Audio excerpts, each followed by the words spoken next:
grave. Under neon lights we take a stand.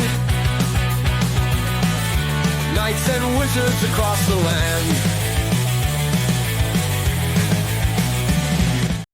Good morning and welcome. Thank you for joining me this lovely Monday morning. It's 9:30 here at Site B. It's 56 degrees and sunny.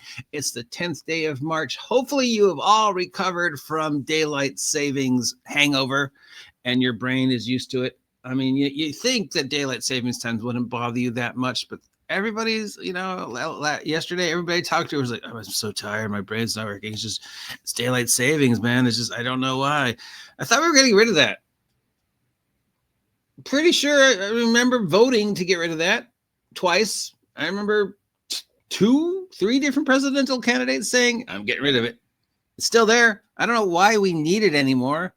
I mean, I think the biggest problem with getting rid of it would be programming all the automatic things to not do it, So like when your automatic oven updates the hour, you'd have to go and change it to the normal. I don't know. It's maybe there's a lot more to reprogramming all the electronic things that have been programmed than we think. I don't know. I don't see the point of daylight savings anymore. None of us are mailmen, are we? And I don't know. I don't even remember why it was started. I think it was something to do with farming, wasn't it? Anyways, it's tabletop role-playing game news. Number one story, our good friend Kelsey Dion has finally emerged with her next Shadowdeck project. This is called The Western Reaches. She's kickstarting it now. It's the perilous land of cursed forest, haunted desert, and brooding jungles. It is her sandbox setting specifically for Shadowdark. So I don't know if this is the home campaign that she runs Shadowdark in, or is just a combination of all the work that has been done for Shadowdark over the past couple of years. I mean, it doesn't have any of my stuff in it, but then my Shadowdark stuff has all been superheroes. So, I have traded some conversations with them about the superhero stuff. There's this huge box set. It's got a whole bunch of different stuff in it. You can notify it yourselves on launch, link down below. So if you want to get in on Kelsey's next Kickstarter, which will probably be the next big cool thing. I mean, is it going to be as big as the original Shadowdark? I don't know, but I imagine it'll be big. And if I know Kelsey, she has been working her took us off to get this thing out and ready and play tested, and it will be amazing. So if you're looking for a campaign setting for your Shadowdark campaign or any fantasy campaign, you might want to take a look at this. So yes, will I be backing it? Because, I don't know, probably maybe, I don't know. I don't really need a campaign setting. I've got one that I absolutely love, but yeah. And there'll be a link to this down below. Speaking of campaign settings and people we like and respect and consider freaking awesome.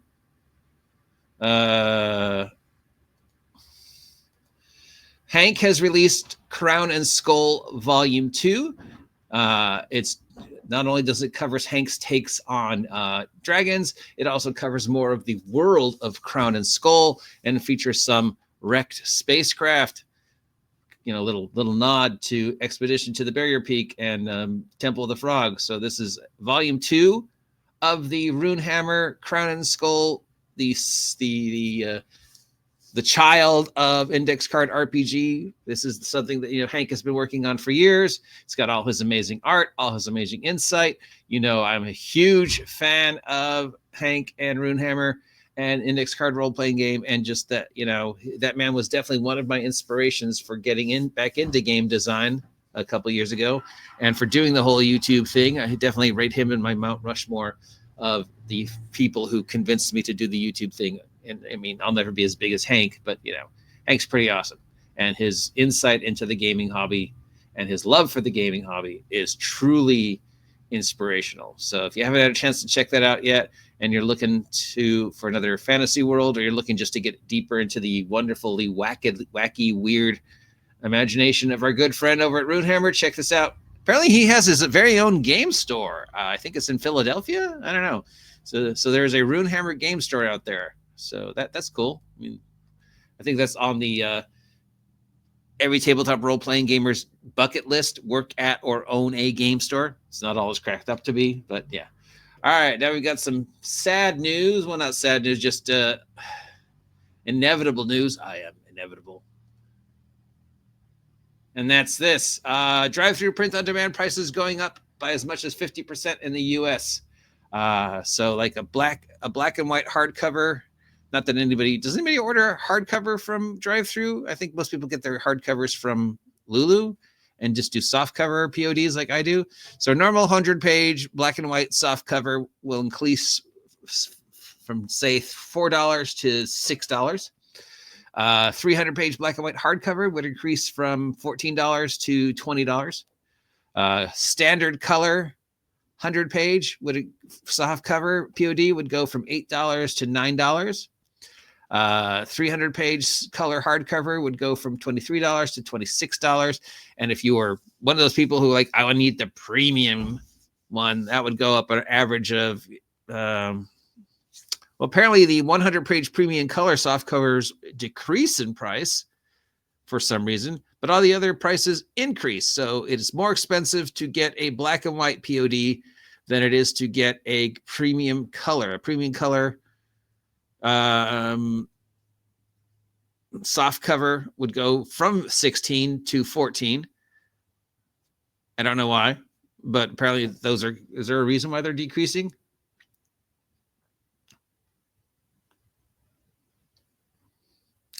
And it'll decrease in the US, but increase in the UK. So why is this happening? Well, there's a lot of reasons why this is happening, kids. It's inevitable. We are running out of trees. We are running out of things to make out of paper. Soylent Green is paper, is people. Plus this whole tariff thing means that people who are shipping us things like ink and paper from other countries are now less likely to ship us things like ink and paper, because it's going to be a lot harder for them to ship us things like ink and paper, plus to send the orders out to the production companies to have it printed and sent back. Many of those production countries are overseas, and they're like, I could send it to you, but tariffs, plus just the inevitable digitization of everything. The whole world will eventually be uploaded to the interweb. It's just, it's more economically feasible to go digital and to take advantage of the digital, just as long as you're doing it well and not putting absolute garbage on the drive-through or other internet type thingies. It's a lot less work. You have to employ a lot less people. You need a staff of 20, 30 people to produce a physical copy. You need a staff of 4 people to make a digital copy. So yeah, it's inevitable.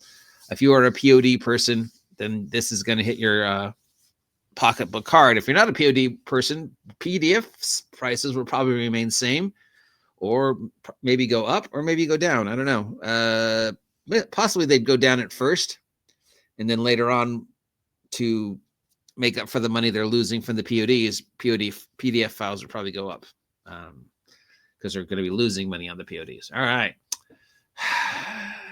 Now you know what time it is, because we can't go through tabletop role-playing game news without talking about our favorite people in the whole wide world, Wizards of the Coast.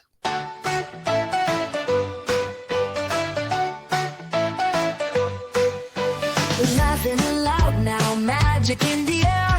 Wands roll around us, cast away our care. Friends in the hallways, adventures we find. Spells and enchantments, trouble on our mind. That's so Wizards, whoa, whoa. Wizards of the Coast, what stupidity are you up to this week? Well, we've got 1, 2, and the 3. We got 3. Number 1 from our good friend Chris Cox. what an appropriate name. Chris Cox of Wizards of the Coast, the CEO of Hasbro, Wizards of the Coast, whatever. I don't even know. They're the same thing. They're different things. Is talking about PDFs and digitals and computers again. He is all for 100%. He is bull for the digitization AI of the Wizards of the Coast and the how to use the AI to enrich the D&D campaigns. Remember, this is the guy who claims he knows 86 other people who are using AI to run D&D, and he's on like 20 different D&D campaigns. No, you're not, Chris. And now he wants to talking about a potential subscription service to use AI to enrich D&D campaigns as a way to integrate AI and AI DMs. Now, meanwhile, the design team is still sticking by the thing that they're like, we're not going to use AI because we want to be for humans by humans. But of course, we know that's bullshit. I don't even know why they're even bothering to say they're going to stick by that, because they're not. They have 100% jumped on the AI bandwagon, both with the art and if the new Wizards of the Coast vomited out take on whatchamacallit, Keep on the Borderlands is any indication. Yeah, they use the AI to design that too. So it's nice that there's still people in the design team that can be like, hey, remember in 2023 when we said we were for humans, by humans, and all the art and all the stuff we're going to use is going to be humans? We totally stand by that. Of course, we're also the people that got fired, but we totally stand that, D&D product will not use AI. And we're definitely not using AI now. Yes, you are. Stop it.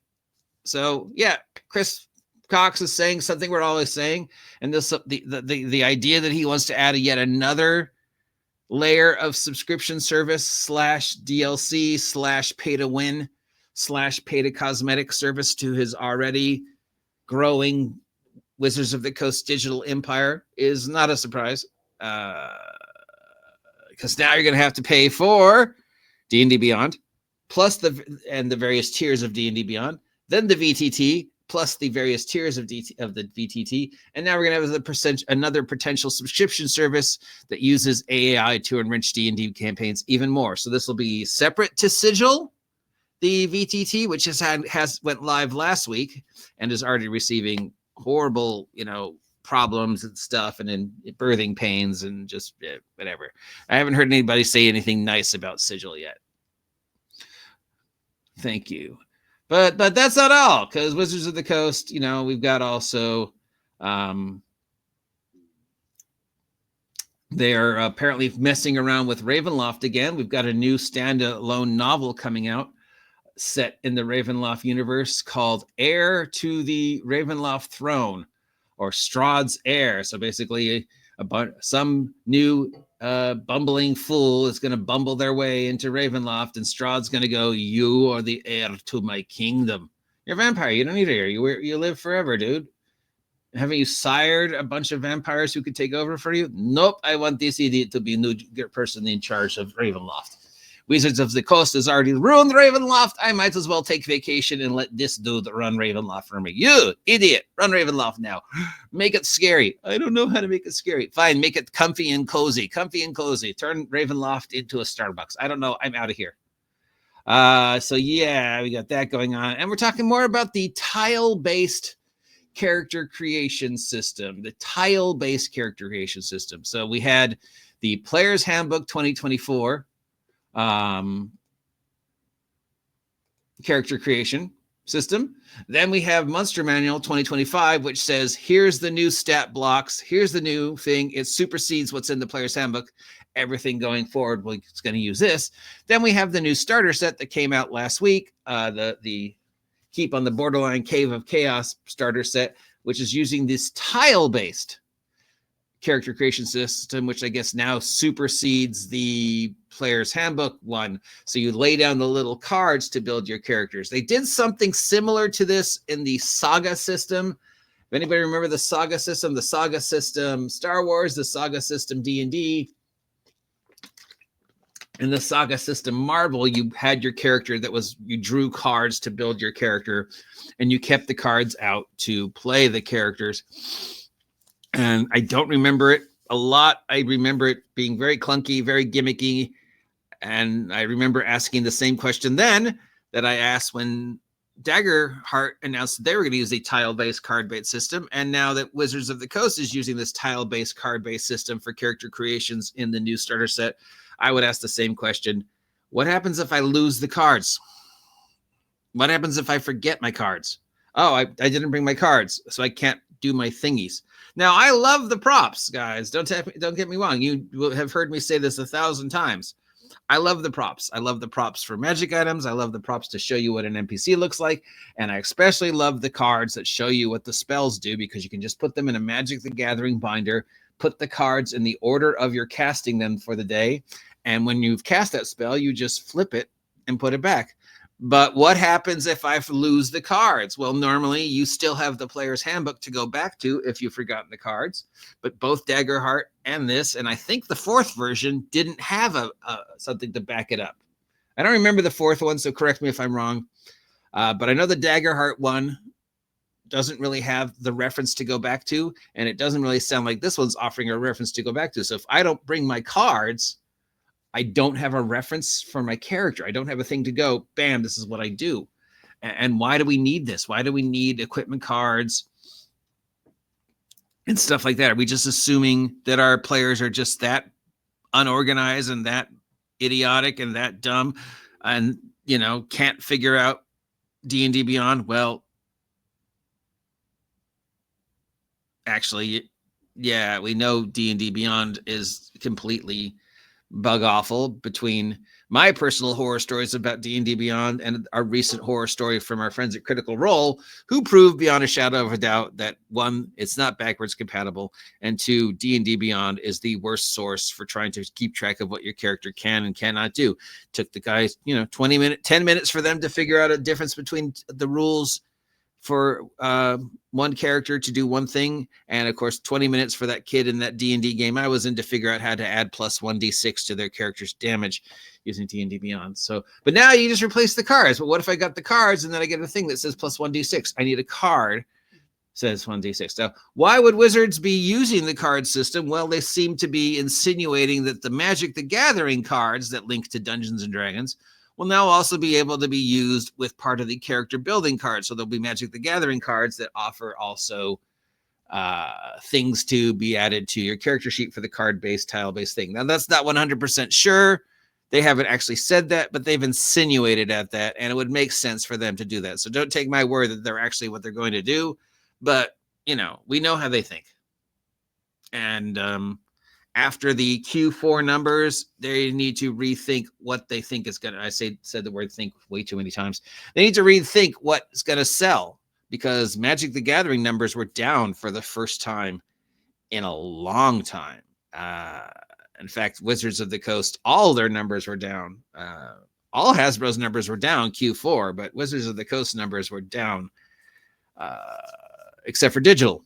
Because, they can still say that's a victory for Wizards because of digital, even though technically it's not that. But, yeah. So some fun news for Shadowdark, some fun news for Crown and Skull, some not so fun news from drive-through for prices going up, but that's inevitable. Chris Crocs once again reaffirming Wizards of the Coast / Hasbro's drive to take D&D 100% digital. 100% pay to use, 100% pay to win. I'm sorry, this is happening. Anybody who says otherwise and doesn't think it's happening, by now you should know it is happening. What more proof do you need other than them telling you blatantly to your face multiple times, this is what we're doing. This is what's happening. This is so Wizards.